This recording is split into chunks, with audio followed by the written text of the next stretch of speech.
আপনার বিসিএস প্রিলির প্রস্তুতিকে আরও বেশি শানিত করতে আজকে আছে 4টি টপিকের ওপর প্রশ্ন। বাঙালি জাতির উদ্ভব ও বিকাশ, বাংলার সভ্যতা, বাংলার ইতিহাস এবং মানব সভ্যতার বিবর্তনের কাহিনী। এখানে আছে বিভিন্ন পরীক্ষার প্রশ্ন। কোন গোষ্ঠী থেকে বাঙালি জাতির প্রধান অংশ গড়ে উঠেছে? অস্ট্রিক। বাংলাদেশের প্রাচীন জাতি কোনটি? দ্রাবিড়। বাংলা ভাষা কোন ভাষাগোষ্ঠীর অন্তর্ভুক্ত? ইন্দো ইউরোপীয় ভাষাগোষ্ঠী। আর্যরা ভারতে প্রথম বসতি স্থাপন করেছিল উত্তর পশ্চিম সীমান্ত অঞ্চল এবং পাঞ্জাবে। বাংলার আদি জনপদের অধিবাসীরা কোন জাতির অন্তর্ভুক্ত? নিষাদ। আর্য জাতি কোন দেশ থেকে এসেছিল? ইরান। আর্যদের ধর্মগ্রন্থের নাম কি? বেদ। আর্যদের আদি বাসস্থান কোথায় ছিল? ইউরাল পর্বতের দক্ষিণে তৃণভূমি অঞ্চলে। বাংলার আদি অধিবাসীগণ কোন ভাষাভাষী ছিলেন? অস্ট্রিক। দক্ষিণ ভারতের আদি অধিবাসীদের কি নামে অভিহিত করা হয়? দ্রাবিড়। নৃতাত্ত্বিকভাবে বাংলাদেশের মানুষ প্রধানত কোন নরগোষ্ঠীর অন্তর্ভুক্ত? আদি অস্ট্রেলীয়। বাংলাদেশের বসবাসকারী উপজাতিদের বড় অংশ হচ্ছে মঙ্গোলয়েড। বাংলার ইতিহাস নিয়ে যে প্রশ্নগুলো আছে, তাম্র শাসন মানে হচ্ছে তামার পাতে খোদাই করা আদেশ। সর্বপ্রথম বঙ্গ এর উল্লেখ পাওয়া যায় ঐতেরেয় আরণ্যক গ্রন্থে। আকবরনামা গ্রন্থের লেখক কে? আবুল ফজল। রাজতরঙ্গিনী ইতিহাস গ্রন্থের রচয়িতা কলহন। আইনি আকবরী এই বইটি লিখেছেন আবুল ফজল।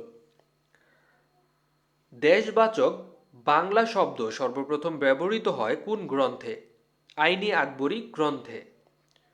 বাংলা দেশ ও ভাষা নামের উৎপত্তি বিষয়টি কোন গ্রন্থে সর্বাধিক উল্লেখিত হয়েছে? আইনি আকবরী গ্রন্থে। চীন দেশীয় ইতিহাসের জনক মুসা কিয়েন ভারতীয় ইতিহাসের খণ্ড রচনা করেন খ্রিস্টপূর্ব প্রথম শতকে। তবকাত ই নাসিরি রচনা করেন মিনহাজ উজ সিরাজ।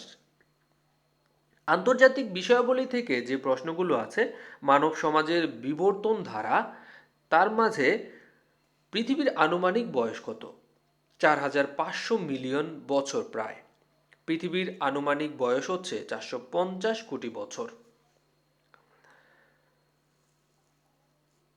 প্রাচীন প্রস্তর যুগ শুরু হয়েছিল 5 লক্ষ বছর পূর্বে।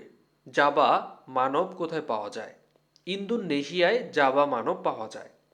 হাইডেলবার্গ মানব কোথায় পাওয়া যায়? জার্মানিতে।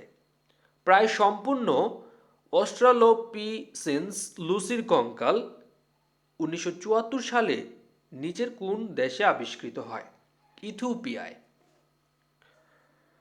মানুষ প্রথম কোন ধাতুর ব্যবহার শেখে? তামা। আধুনিক সভ্যতার ভিত্তি কি বা ভিত্তি কোনটি? লৌহ। সভ্যতা নিয়ে যে প্রশ্নগুলো আছে, সংস্কৃতি হলো একটি জীবন প্রণালী। সংস্কৃতি বলতে কি বোঝায়? সার্বিক জীবন আচরণ। নিচের কোনটি সার্বজনীন সাংস্কৃতিক উপাদান নয়? সেটি হচ্ছে সুনামি। অন্যদিকে দেখেন, ভাষা, বাসস্থান এগুলো হচ্ছে সার্বজনীন সাংস্কৃতিক উপাদান। প্রাচীন সভ্যতাগুলো গড়ে ওঠার ক্ষেত্রে সর্বাধিক গুরুত্ব রেখেছিল নদী, কারণ নদীপথে সহজে যোগাযোগ করা যেত।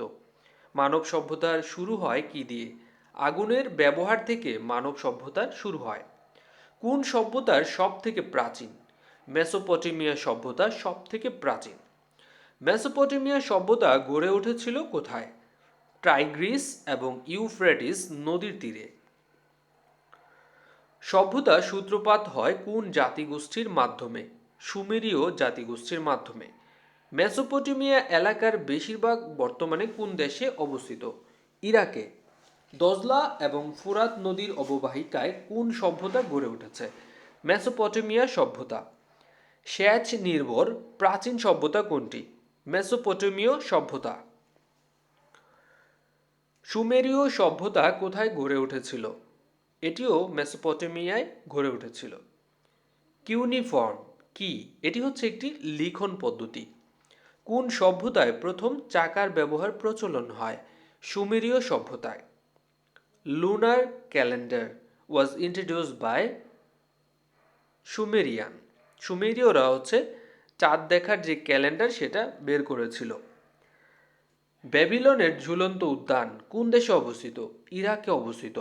কোন মহাকাব্যটি কিউনিফর্ম লিপিতে রচিত? গিলগামেশ। পৃথিবীর প্রাচীনতম মানচিত্র পাওয়া যায় কোথায়? ব্যাবিলনের উত্তরের গাথুর শহরের ধ্বংসাবশেষে। কোন জাতি বৃত্তকে প্রথম 360 ডিগ্রিতে ভাগ করে? আসিরীয়রা। নিম্নের কোন সভ্যতায় প্রতিদিনকে 12 ঘন্টায় বা 12 জোড়া ঘন্টায় বিভক্ত করা হয়? ক্যালিডীয় সভ্যতায় এটি করা হয়। কারা সপ্তাহের 7 দিনকে বিভক্ত করে? ক্যালিডীয়রা। 7 দিনে এক সপ্তাহ প্রচলন করে কোন জাতি? ক্যালিডীয়। হাম্বুরাবি কে ছিলেন? হাম্বুরাবি ছিলেন আইন প্রণেতা। ইতিহাসে প্রথম লিখিত আইন প্রণেতা হচ্ছে হাম্বুরাবি। আইন সংক্রান্ত হাম্বুরাবি কোড কোন সভ্যতার সময় প্রণীত হয়েছিল? ব্যাবিলনীয় সভ্যতার সময়। কোন প্রাচীন সভ্যতায় হাম্বুরাবি আইন প্রচলিত? হাম্বুরাবি আইন প্রচলিত মেসোপটেমীয় সভ্যতায়। পৃথিবীর কোথায় প্রথম লিখিত আইন প্রচলন হয়? ব্যাবিলনে। ধন্যবাদ স্বপ্নের স্কুলের সাথে থাকার জন্য। প্রতিদিন এরকম 2টি ভিডিও আপনারা পেতে থাকবেন এবং বিসিএস এর প্রস্তুতির জন্য এগুলো একদমই বিষয়ভিত্তিক। আপনার অবশ্যই উপকারে আসবে আর অবশ্যই বন্ধুদের মাঝে শেয়ার করে দিবেন। আসসালামু আলাইকুম।